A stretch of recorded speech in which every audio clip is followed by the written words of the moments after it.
Povo missioneiro, Portal Rádio Cidade S.A.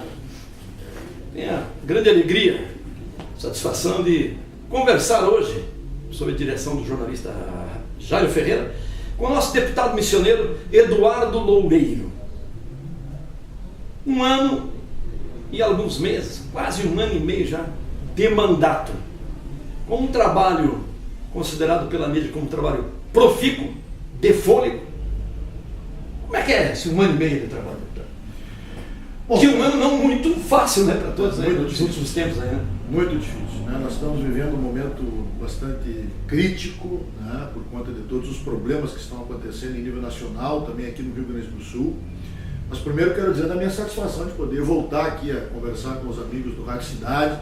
Já tive a oportunidade de conceder uma entrevista lá em Porto Alegre, hoje estamos aqui em Santo Ângelo conversando. Eu que estou cumprindo um roteiro aqui de visitas na minha região, mas realmente este primeiro ano, né, início agora do segundo ano, aliás já estamos quase na metade do segundo ano do nosso mandato, mas tem sido um período realmente de muitas dificuldades, por conta de uma crise política que nós estamos enfrentando, uma crise econômica, dificuldades extremas aqui no governo do estado, que perdeu infelizmente completamente a sua capacidade de fazer investimentos. O estado, ele tecnicamente quebrou, ele há muitos anos vem enfrentando déficits orçamentários e chegou, na minha visão, efetivamente no fundo do poço. Então, tudo isto traz enormes dificuldades para que nós possamos exercer o nosso trabalho, até porque uma das nossas missões lá no parlamento é justamente defender os interesses da nossa região missioneira, da região noroeste do estado do Rio Grande do Sul, poder canalizar recursos para viabilizar obras importantes, e isso numa situação de crise fica um tanto comprometido, não é? Mas de qualquer maneira estamos contribuindo para que as reformas do estado possam acontecer, reduzindo despesas. O governo precisa dar continuidade a esse trabalho de fazer aquilo que eu chamo de a lição de casa, não é? Quando um empresário, uma empresa, uma organização qualquer, quando uma família enfrenta problemas financeiros, não tem outro jeito senão enxugar, cortar, se adequar, reduzir despesas, tentar encontrar formas de obter receitas extras, enfim, não é? Tem que adotar estas medidas. E é o que o estado do Rio Grande do Sul vem tentando fazer, e nós na Assembleia Legislativa temos, eu diria que até a responsabilidade e a obrigação de contribuir para que isso possa acontecer. A nossa região missioneira, a região noroeste do estado, por muito tempo foi considerada uma das regiões com maiores dificuldades no social, no econômico, uma das regiões, por que não dizer, das mais pobres do estado do Rio Grande do Sul. Para viabilizar o desenvolvimento econômico, para viabilizar o crescimento da economia, que daí é que vem a solução de tudo, do social, da saúde, enfim, da educação, é preciso infraestrutura. Ninguém vem para a região aplicar grandes capitais se não tiver infraestrutura. E eu tenho notado que o senhor tem feito um trabalho dioturno, não só na Assembleia Legislativa do Estado, mas permanentemente em contato com as secretarias de Estado, com a Casa Civil e um link direto com o governador, e seguidamente levando essas reivindicações da região noroeste do estado aqui, compreendendo as missões, a Brasília, inclusive, com deputados federais, com ministros, enfim. Como é que está isso aí, a infraestrutura? Bom, eu tenho me dedicado justamente a trabalhar dentro da agenda estratégica de desenvolvimento da região. Eu conheço, né, as necessidades, aquilo que é importante para impactar o crescimento econômico e, consequentemente, o desenvolvimento social. Então não há dúvida nenhuma que a infraestrutura ela é fundamental. Eu tenho dito que não há desenvolvimento sem infraestrutura logística. Então são investimentos que nós precisamos conquistar, e isto efetivamente nós estamos trabalhando. Aliás, apesar de toda a crise, nós estamos podendo comemorar algumas conquistas que são fundamentais, estratégicas para o nosso desenvolvimento, como a recuperação das nossas rodovias.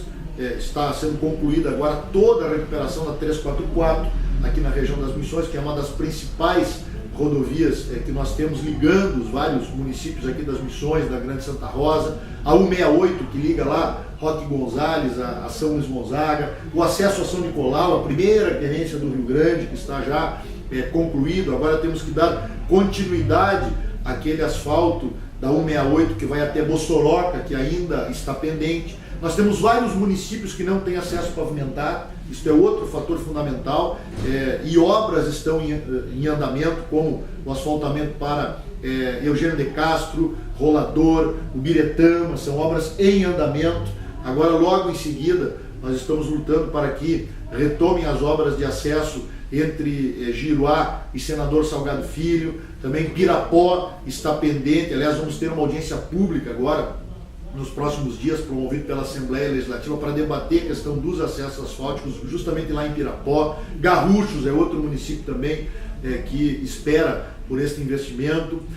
Nós temos uma outra obra que está sendo inaugurada agora, que é a reforma da pista do Aeroporto Regional de Santo Ângelo, uma grande conquista para toda a comunidade regional. Então a infraestrutura ela é fundamental. Isto passa pelas rodovias, passa pelo transporte ferroviário, que é outra luta nossa. Já estive em Brasília tratando da ferrovia Norte-Sul, porque já tem um traçado definido pelo governo federal, que vai contemplar inclusive a região noroeste do estado. Isso vai nos favorecer. Claro que é um processo, esse investimento ainda para acontecer precisa avançar nos aspectos técnicos. Então eu tenho me dedicado justamente a isso, não é? A trabalhar para canalizar investimentos aqui para a região, sem esquecer daquelas lutas históricas, como a Ponte Internacional. Já há um estudo técnico concluído que foi feito pelo governo federal brasileiro e argentino. O governo agora precisa divulgar este estudo para sabermos exatamente onde este investimento deverá acontecer. A BR-392 é outra luta também. O DENIT já concluiu todo o estudo técnico desta rodovia que vai ligar Santo Ângelo a Santa Maria. É uma nova rodovia, é a continuidade da 392, que começa lá em Porto Xavier, vem até Santo Ângelo e agora vai descer até Santa Maria. Porque a 392, eu acho que, não sei se é a única, talvez uma das únicas rodovias que tem início, tem fim e não tem o meio. Porque a 392 ela tem um trecho de Porto Xavier a Santo Ângelo e outro trecho de Rio Grande a Santa Maria.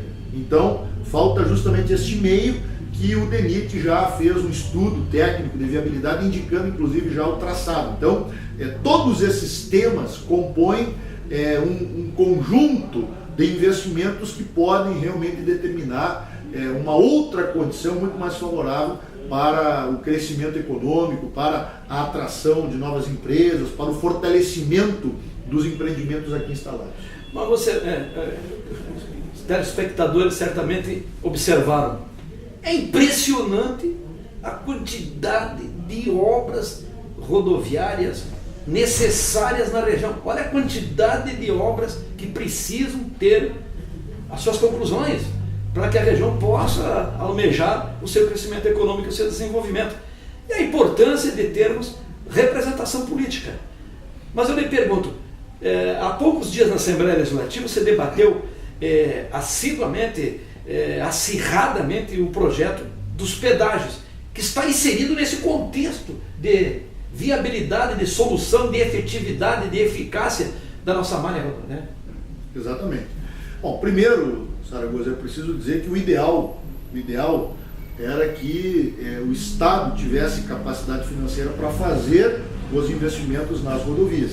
Não apenas a manutenção das rodovias, mas também, de forma gradativa, a duplicação das rodovias, que é o único caminho.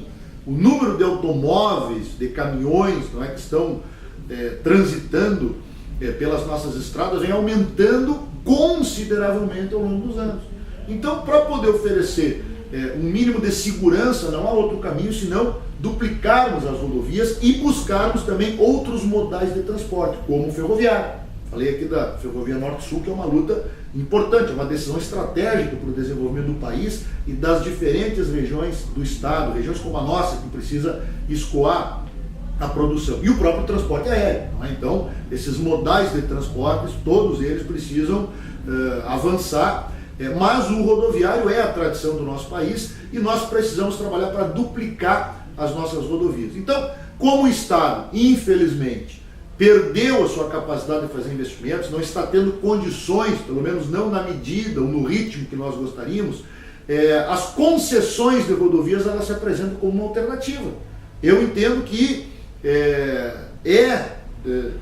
possível, adequado que nós possamos ter concessões como pedágios, mas desde que nós consigamos criar as condições para termos, de um lado, tarifas módicas, justas, que sejam entendidas como reduzidas, enfim, adequadas, quer dizer, não pode ter tarifa alta, tem que ser tarifas módicas, e em contrapartida que nós tenhamos não apenas a manutenção sendo feita pelas concessionárias, mas ao longo do tempo possamos executar um plano de duplicações, de construção de terceiras pistas, para tornar as nossas rodovias mais seguras. Então, nós votamos na Assembleia Legislativa, não a autorização para que o Estado possa conceder, fazer a concessão de rodovias e a criação de pedágios, porque isso já existe, esta autorização, uma lei de 1994. O que nós votamos agora na Assembleia Legislativa foi a mudança do modelo, a alteração dessa legislação, criando condições para que o Estado possa implementar um modelo que permite exatamente isso que eu falei. Tarifas mais reduzidas, combinadas com investimentos de envergadura de grande porte. Uma das mudanças foi a alteração do tempo de concessões, que pode chegar a 30 anos. Alguém pode pensar, poxa, mas 30 anos? Sim, porque quanto mais longo for o contrato, menor vai ser o custo, porque você dilui o valor, o custo dos investimentos. E também prevendo outras questões, como critério da licitação, o menor preço. Isso é fundamental, quer dizer, nós temos que apostar numa tarifa mais barata. Acabamos também com o chamado subsídio cruzado, quer dizer, o motorista ele paga, transita por uma rodovia, paga o pedágio, e aquele dinheiro seria ou poderia ser aplicado em outra rodovia, que são chamados polos, que foram criados aqui no Rio Grande do Sul algum tempo atrás. Então aquele modelo que vigorou aqui no Estado, ele foi rejeitado pela sociedade, ele não deu certo. Então nós temos que aprender com os erros do passado. Foi isso que nós fizemos agora na discussão, criamos inclusive um marco regulatório, obrigamos o governo do Estado a, antes de implementar um pedágio ou uma concessão, fazer consultas públicas, que foi uma emenda da bancada do PDT. Então, isto é uma obrigação dentro desse novo modelo, consultar a comunidade previamente, através de audiências públicas. Uma outra emenda também obrigou o governo a criar um marco regulatório, ou seja, explicitando de forma detalhada todas as diretrizes, todas as condições, toda a modelagem que será implementada antes de fazer os editais. E também uma outra obrigação, uma emenda do PDT, obrigando o governo a publicar o edital de licitação 60 dias, toda a modelagem, explicar todos os detalhes de uma concessão 60 dias antes da publicação do edital. Então, mais transparência, mais controle social, nós garantimos através destas emendas que inclusive foram apresentadas pela bancada do PDT. O que poderá viabilizar essa infraestrutura rodoviária da grande região, que sem isso não tem como a gente nem pensar em desenvolvimento e crescimento econômico, sem dúvida nenhuma. A logística é fundamental, ainda mais geograficamente onde nós estamos situados, né? Longe dos grandes portos, longe dos grandes centros consumidores. Se não tiver estrada, não tem nenhuma perspectiva. Mas para ir encaminhando já o final deste nosso diálogo tão importante para nossos ouvintes, nossos telespectadores, além disso, o senhor apresentou alguns projetos de lei nesse ano e meio de trabalho aí, muito importantes. Podia nos falar de alguns, por favor? Bom, eu tenho vários projetos que foram apresentados já na Assembleia Legislativa, alguns estão tramitando, outros já foram aprovados. Eu destacaria dois que eu acho assim, da mais alta importância. Um deles é o que cria o Programa Estadual de Orientação e Conscientização sobre a Síndrome de Down. que é um programa que procura estimular ações governamentais, da sociedade civil, com relação às pessoas que têm a síndrome de Down, né? Que não é uma doença, como todos nós sabemos, é uma ocorrência genética natural que acomete de 600 a 800 recém-nascidos e que impõe algumas características próprias, né, de quem tem a síndrome de Down. Algumas limitações de natureza intelectual, de natureza, características de natureza física, enfim, não é? Mas que nem por isso essas pessoas deixam de ter grandes potenciais de desenvolvimento, desde que bem acolhidas pela sociedade, desde que bem recebidas lá na escola, desde que tenham acesso a políticas públicas de qualidade, desde que não sofram qualquer tipo de preconceito, de discriminação, e isso a gente combate através da informação, através da conscientização, através de uma política adequada por parte também do setor público. Então, este é o objetivo desta lei, que já foi aprovada por unanimidade na Assembleia Legislativa e sancionada pelo governador José Ivo Sartori. Então, a partir de agora, nós deveremos ter uma série de ações sendo implementadas para poder atender estas pessoas, e não só quem tem síndrome de Down, mas todas as pessoas que têm algum tipo de deficiência. Você sabe, Saragoso, que os dados oficiais, eles revelam que nós temos quase 50 milhões de pessoas hoje no Brasil que têm algum tipo de deficiência. Então, isso aqui, esta lei e esta nossa proposta, nada mais é do que um programa de inclusão. Quer dizer, essas pessoas têm que estar incluídas na sociedade, têm que serem acolhidas, têm que receberem atenção nas mais diferentes áreas, na área da saúde, na área da educação, nas políticas voltadas para a geração de emprego, têm que ser bem acolhidas pelo mercado de trabalho, têm que ter oportunidades. Se estas pessoas tiverem este acolhimento, elas vão muito longe, elas terão uma excelente qualidade de vida. E um outro projeto também da mais alta importância, este ainda está tramitando na Assembleia Legislativa, é o projeto que nós denominamos de Família Acolhedora. Ele é um projeto que foi implementado aqui na Prefeitura de Santo Ângelo, quando eu fui prefeito, projeto que deu muito certo, voltado para aquelas crianças que por algum motivo, por terem uma família desestruturada, não conseguem ou não podem, até por determinação judicial, permanecerem ao abrigo das suas famílias. São famílias problemáticas, a droga, a desestruturação familiar, enfim, não é o álcool que muitas vezes acaba atrapalhando e trazendo problemas para dentro de uma família. Então, o que muitas vezes acontece? Estas crianças, por não poderem permanecer junto às suas famílias, por conta desses problemas, acabam sendo levadas para abrigos, não é? De crianças, enfim. E nós implementamos aqui um modelo diferente para acolher essas crianças.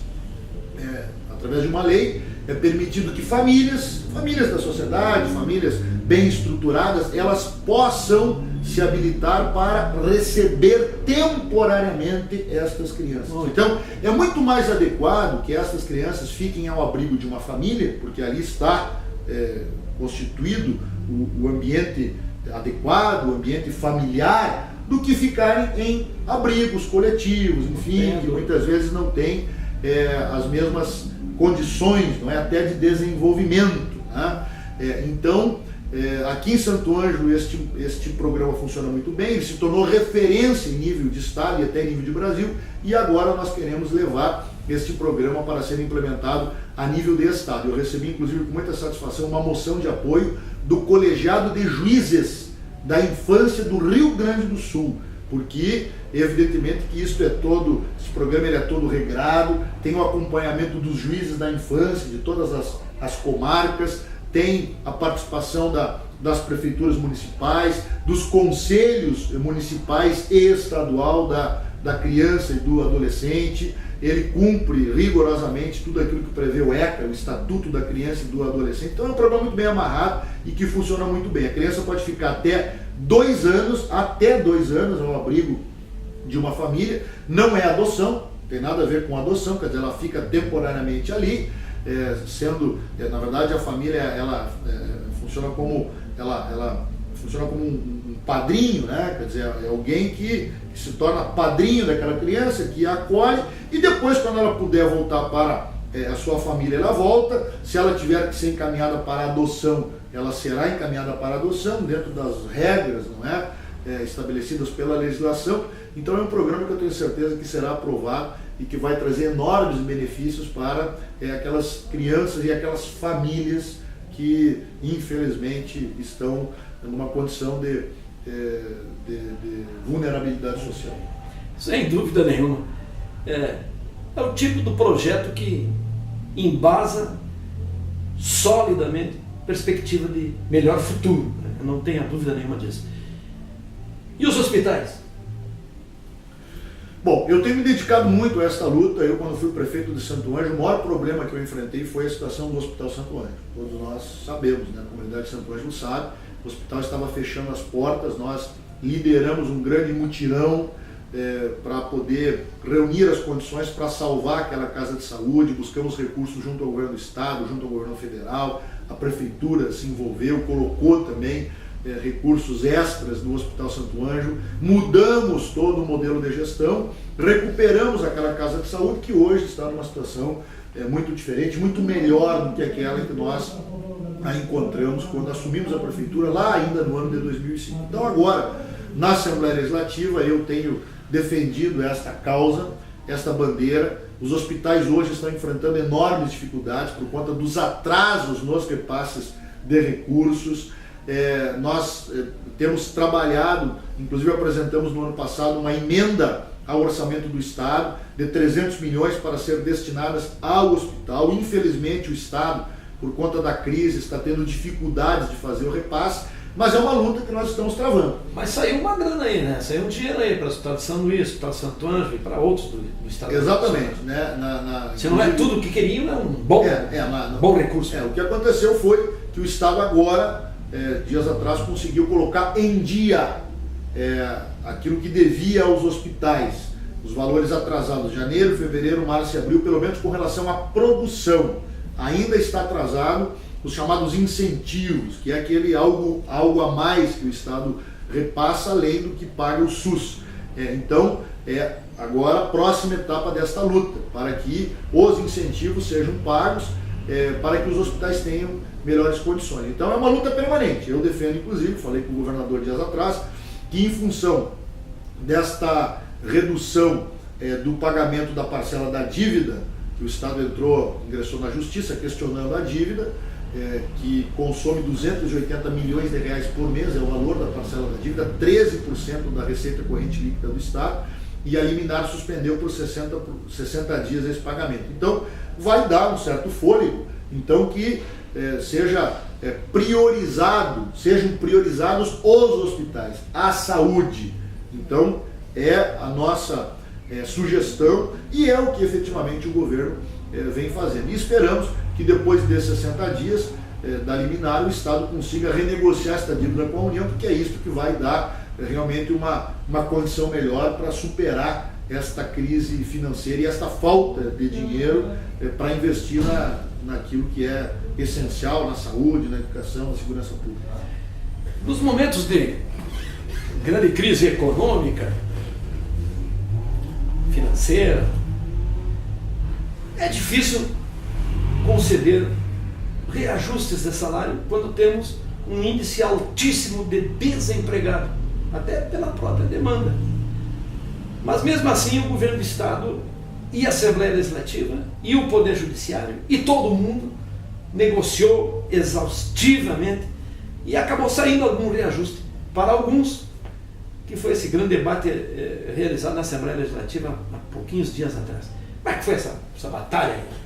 Na verdade, desde o ano passado tramita na Assembleia Legislativa, ou tramitava na Assembleia Legislativa, um projeto de reajuste para os servidores do Poder Judiciário, Poder Legislativo, enfim, de 8,13%. Inclusive é um índice abaixo da inflação. Fazem 2 anos, não é, que estes servidores, vai completar 2 anos agora, que não recebiam reajuste.